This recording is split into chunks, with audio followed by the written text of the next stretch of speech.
Welcome to day 2 of Overcoming My Creative Obstacles. My name is Joanna, and I'm sharing with you my journey of 21 days of overcoming my creative obstacles.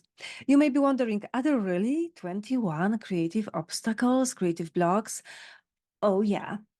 So, what happened on day 2? I almost fell into one of those creative traps. I told myself, I have no time. I put it in my schedule to finish one of my paintings, and it was 3 p.m. After I was done with everything else, it was 3 p.m. and I told myself, but I have no time. And I almost believed myself.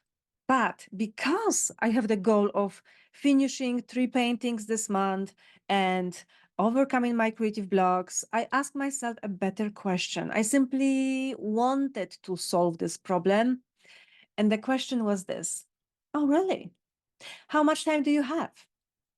And truth to be told, I had 3 hours. One of the most amazing things we can do for ourselves, to not lie to ourselves, is to separate facts from thoughts. My thought was, I have no time. And the fact was, I had 3 hours. I set up my workplace, I reviewed the sketches for this painting, and I started working.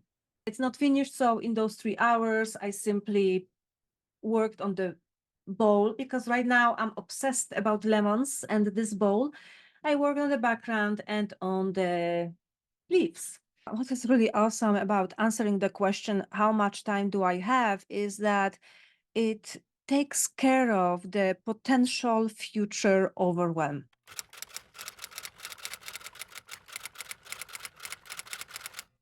I used to procrastinate horribly. Procrastination creates so much overwhelm in the end. In the end, we really have no time for good work because we wasted it, right, on other stuff. But when I'm asking myself question, how much time do I have? I can do a little bit here, a little bit here, a little bit here. And over time, the work accumulates and I don't have to rush. So this is what happens with bigger projects as well as smaller projects. For example, I noticed that I get overwhelmed by having to pack a piece of artwork to mail it. But one time I decided to do this. Okay, let's take it easy. Right now, let's find the box. I'm reusing materials, so let's find the box. Let's find all the other materials. Okay, later this afternoon, let's write a note for the person who receives the artwork. And then give yourself half an hour to deliver it to FedEx.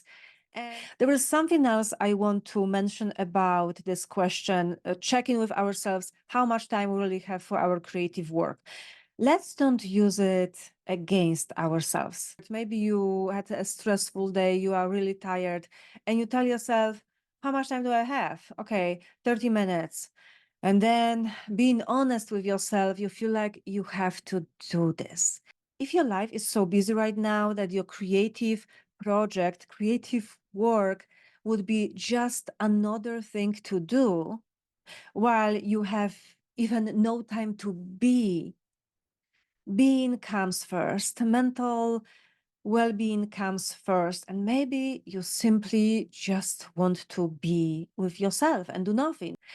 I remember though, when in my 20s, I was working 12-hour days, I was coming back from work and I spent an hour drawing because my creative project was not just another thing to do that I had to do. It was my escape.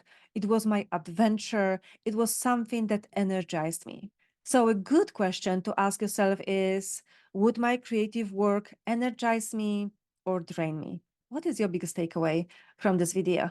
Mine takeaway from this day is definitely that if I tell myself I have no time, I have to ask myself this: how much time do I really have? And do something within that time.